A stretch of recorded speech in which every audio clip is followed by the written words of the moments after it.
मध्य प्रदेश का पन्ना देश के प्रमुख शहरों में शामिल होगा। इसके लिए प्रयास किए जाने शुरू हो गए हैं। वहीं इसे लेकर सांसद वीडी शर्मा ने अपना खास प्लान सभी के साथ साझा किया। देखिए खास रिपोर्ट।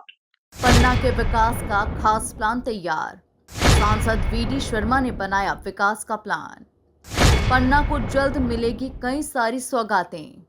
पर्यटन और रोजगार के क्षेत्र में होंगे काम। पन्ना प्रवास के दौरान भाजपा प्रदेश अध्यक्ष तथा सांसद वीडी शर्मा ने बताया कि पन्ना में शीघ्र ही एनिमेटेड रोड का निर्माण होने वाला है, जिसकी सभी औपचारिकताएं पूरी हो चुकी है। केवल राशि स्वीकृत होने का कार्य शेष है, जिसके अलावा बृहस्पति कुंड में ग्लास ब्रिज के निर्माण का कार्य प्रगति पर है, जो शीघ्र पूर्ण होने वाला है। देखिए, पन्ना इस देश के अंदर एक प्रमुख शहर बनता जा रहा है और टूरिज्म को लेकर के खास तौर पर पन्ना टाइगर रिजर्व, बृहस्पति कुंड जैसा झरना और उसकी जो तैयारी इस प्रकार की है, तो मैं ऐसा मानता हूँ कि इस दिशा में एलिवेटेड रोड के माध्यम से पन्ना का जो टूरिज्म है उसको बूम आएगा, उसको बड़ी अपॉर्चुनिटी मिलेगी। इसलिए प्रयास सबने मिलकर के किया है कि एलिवेटेड रोड बने और नितिन गडकरी जी को मैं धन्यवाद करता हूँ।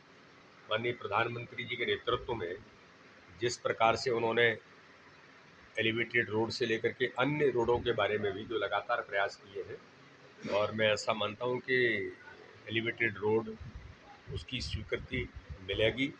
प्राथमिक तैयारी उसकी हो गई है और जिसको सैद्धांतिक सहमति कहते हैं वो भी हो गई है और जल्दी ही मुझे लगता है कि ये काम हमारा पूरा होगा।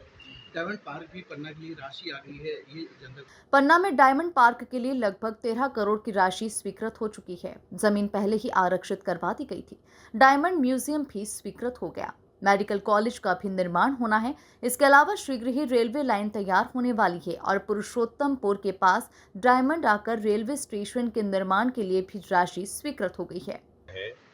जहाँ पर सबसे अच्छा डायमंड मिलता है और एनएमडीसी एशिया की सबसे बड़ी और पहली खदान है।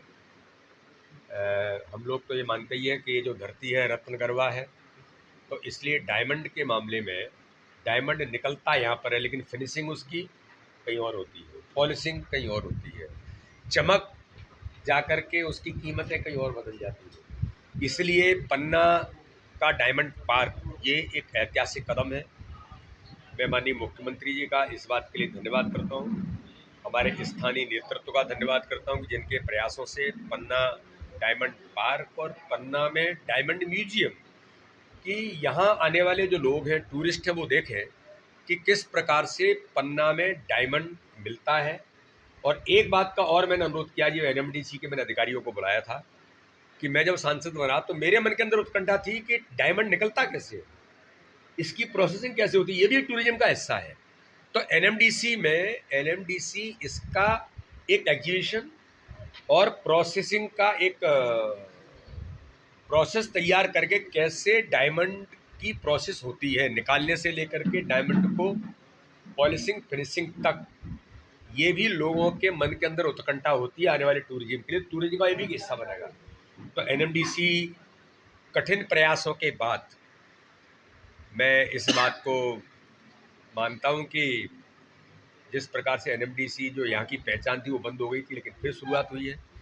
मैं हमारे प्रधानमंत्री नरेंद्र मोदी जी का और हमारे पर्यावरण मंत्री आदरणीय भूपेंद्र यादव जी को इस बात के लिए धन्यवाद करता हूँ कि उन्होंने इसको अनुमति दे करके आज इसकी शुरुआत फिर पन्ना के अंदर हुई है। तो डायमंड पार्क भी बन रहा है, डायमंड म्यूजियम भी बन रहा है और पन्ना के मंदिरों से लेकर के ये जो टूरिज्म का हिस्सा है ये और अच्छे से अच्छा कैसे बने। पन्ना में शीघ्र सभी निर्माण कार्य होंगे, जिससे पन्ना देश के प्रमुख शहरों में शामिल हो सकेगा। इसके अलावा पर्यटन और रोजगार के लिए और भी कई सौगातें शीघ्र मिलने की संभावना जताई गई है।